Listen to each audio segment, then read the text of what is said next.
Assalamualaikum dan salam sejahtera. Terima kasih kerana datang menonton video saya. Hari ini kita akan tengok macam mana caranya untuk kita dapatkan data daripada table yang kita telah cipta. Okey, yang ini hasil daripada video kita yang lepas. Macam mana kita nak buat sambungan kepada phpMyAdmin. Jadi sekarang kita akan pergi ke phpMyAdmin, ke host phpMyAdmin.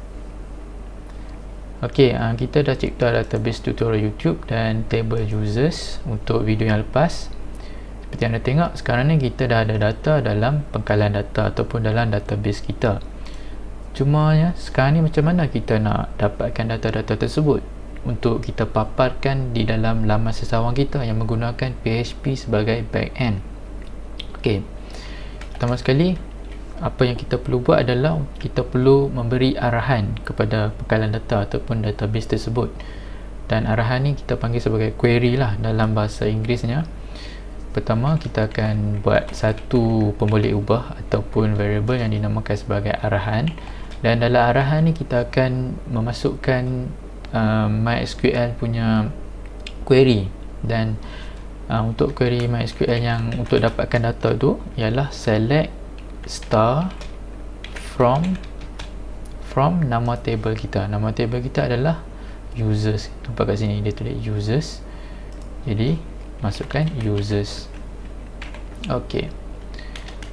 Kalau anda tak faham untuk bahagian query MySQL ni, tidak mengapa, sebab itu adalah untuk topik yang lain. Jadi anda perlu faham yang orang panggil yang selalu digunakan, seperti select, lepas tu kita insert, seperti update, delete, macam itulah yang orang panggil CRUD, iaitu create, read, update dan delete punya operation. Okey, arahan select star from users. Query ini bermaksud kita akan dapatkan semua data yang terdapat dalam users. Senang cerita, kita akan dapatkan setiap row yang terdapat dalam table users, dan kita tahu table users kita cuma ada 2 row dan dia akan return kedua-dua row lah sepatutnya. Jadi kita kena, okey, ini cuma kita punya syntaxnya query tau. Sekarang ni kita tak hantar lagi kita punya arahan ni kepada pengkalan data. Kita tak hantar lagi arahan ni kepada database kita. Jadi cara untuk kita hantar ialah arahan dihantar, dan kita akan menggunakan MySQLi query. Dan pertama ni, kalau anda nampak, untuk parameter yang pertama, dia minta a link identifier written by MySQLi connect, dan kita dah buat dah MySQLi connect itu, iaitu di atas ni, nampak, dan kita dah berikan MySQLi connect ni kepada pemboleh ubah SQL connection. Jadi kita masukkan SQL connection, dan untuk parameter yang kedua, dia akan mengambil query kita ataupun arahan kita. Yang kita buat dah arahan tadi ialah select all from users.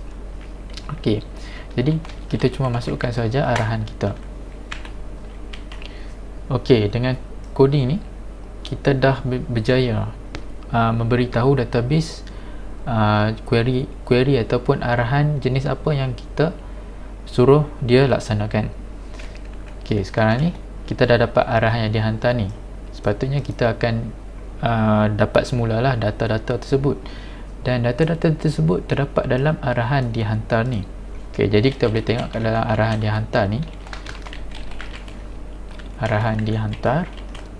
Okey, saya gunakan print R, itu bermaksud untuk saya print array lah. Jadi kalau anda tak faham macam mana saya menggunakan print R ni, saya ada untuk video PHP saya. Ada saya buat playlist lah, anda boleh tengok lah setiap video tu, ada cara penggunaan print R ni. Okey, sekarang saya dah print R arahan dihantar. Jadi saya pergi ke cubaan.php ni, saya refresh. Dia akan return MySQLi result, tapi dia akan return dalam bentuk objek.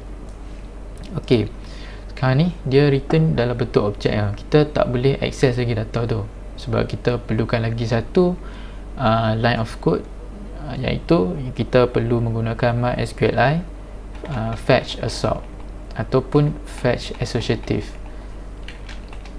Okey, arahan diterima, dan kita akan menggunakan MySQLi fetch assort, dan kita kena masukkan result tu, yang mana kita tahu tadi MySQL result ni hasilnya daripada arahan dihantar, dan kita cuma masukkan arahan dihantar. Okey, anda jangan keliru. Seperti yang saya cakap tadi, MySQL fetch assort ni dia akan mengambil MySQLi punya result, dan result ni adalah arahan dihantar ni, yang mana kita tengok tadi MySQL result dia return sebagai objek. Jadi bila kita dah return sebagai objek, dan kita dah menggunakan MySQL fetch associative, dia akan return data tu kepada kita dalam bentuk array associative. Jadi apa yang kita boleh buat, arahan diterima, contohnya ID, contohlah. Okey, kita tak echo. Nampak? Bila saya echo, dia akan keluarkan satu. Itu bermaksud dia mendapatkan ID yang pertama ni, iaitu satu kat sini. Sebab itu dia akan print ataupun dia akan paparkan satu, sebab dia bagi ataupun dia return kepada kita ID yang pertama, arahan yang diterima yang pertama ni. Okey, macam mana kalau saya guna print R? Anda tengok, kalau saya gunakan print R, arahan diterima, okey, sekarang ni yang kita faham, MySQL fetch assort ni dia dah return objek kita kepada bukan dia dah return, dia dah convert ataupun dia dah jadikan objek arahan kita ni, objek data kita ni dah menjadi array, dia bukan lagi dalam bentuk objek. Okey, bila dah jadi array, maksudnya bila kita print array ni, kita akan dapat tengoklah setiap data kita tu kan. Okey, kita akan tengok. Kalau anda perasan, dia akan return ataupun dia akan kembalikan kepada kita data row yang pertama sahaja. Sebab kita kena faham, arahan diterima ni kan sekarang dia array. Bila kita buat arahan diterima ni dan kita tak buat loop, jadi dia akan return kepada kita array yang pertama sahaja. Jadi untuk kita dapatkan array yang kedua, anda kena ingat yang kita sekarang ni ada dua data ataupun dua row dalam table kita. Sekarang ni dia cuma return kita yang pertama saja. Kita nak dapatkan kedua-dua data dalam table kita ni, sebab kita menggunakan select all from users. Maksudnya kita nak semua data ataupun semua row yang terdapat dalam table users ni. Jadi kita akan menggunakan while. Boleh juga guna cara lain untuk buat loop, tapi paling mudah sekarang ni kita gunakan while lah. Okey, jadi kita kena buat arahan, bukan kita buat setiap row. Okey, setiap row, dan kita kena masukkan MySQLi fetch assort. Maksud saya kita masukkan yang ni sajalah. Kita masukkan sekejap, saya copy ni, saya paste kat sini.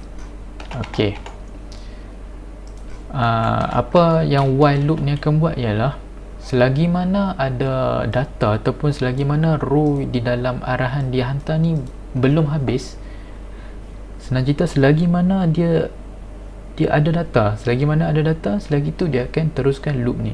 Selagi dia tak jumpa penghujung kepada select from users ni, selagi tu dia tak akan berhenti loop, dan dia akan return kepada kita setiap data yang terdapat dalam table users ni. Okey, kita akan tengok arahan diterima. Kita akan gunakan print R. Okey, macam tadi saya gunakan print R juga, tapi dia hanya berikan saya satu data sahaja. Nampak ni, dia berikan saya satu saja data, iaitu data yang pertama ni, row yang pertama ni. Dia cuma bagi kita row yang pertama ni sahaja. Sekarang ni sepatutnya kita akan nampak kedua-dua row ni. Okey, jadi saya refresh dan nampak kita dapat kedua-dua row ni. Saya akan echo untuk bagi senang sikit, nampak ni selang sikit. Okey, kat sini pun saya akan letak juga echo. Okey, sekarang ni kita dah dapat dua data kita. Nampak ni, ni data yang pertama kat sini, dan ni pula adalah data yang kedua kat sini.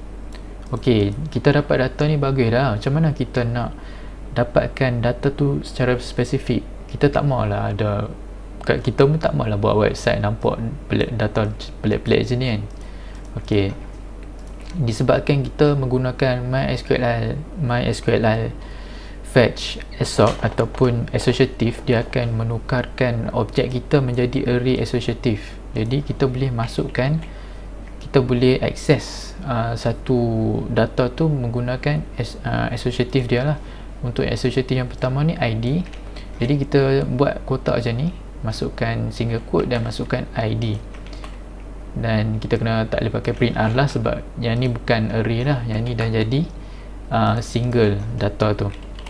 Kita dah dapatkan data tu secara spesifik, dia bukan lagi array. Ok, jadi saya save, saya refresh, dan kita akan dapat 1 dengan 2. Jadi kalau kita tukar pun jadi nama, sebab kita gunakan nama kat sini. Nampak kat sini kita gunakan nama untuk field ataupun kolom yang kedua ni. Jadi saya dah save, saya refresh, dan kita akan dapat Zaim dan Arif. Lepas tu bila saya masukkan yang ketiga, iaitu message, saya masukkan message dan saya refresh, dan kita akan dapat kita harus sentiasa berjuang. Kat sini kita harus sentiasa berjuang. Dan untuk yang kedua, saya suka makan, yang ini saya suka makan. Ok, dengan data-data ni anda bolehlah buat macam arahan diterima, nama. Lepas tu kita boleh masukkan macam tu.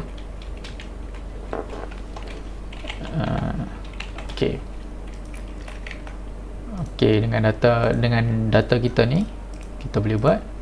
Ok, Zaim ni dia cakap apa? Dia cakap kita haruslah sentiasa berjuang dan jangan putus asa. Dan Arif ni dia cakap apa? Dia cakap saya suka makan. Ok, kalau anda tak faham macam mana array associative ni berfungsi, saya ada buat video mengenai array associative dalam akaun YouTube channel saya. Jadi anda bolehlah tonton video tersebut untuk memahami lagi macam mana cara penggunaan array associative. Ok, sekarang ni kita pun dah dapat semua data kita, dan itu adalah apa yang kita cuba capai dalam video ni. Ok, setakat itu saja video kita kali ini. Terima kasih kerana menonton. Assalamualaikum dan salam sejahtera.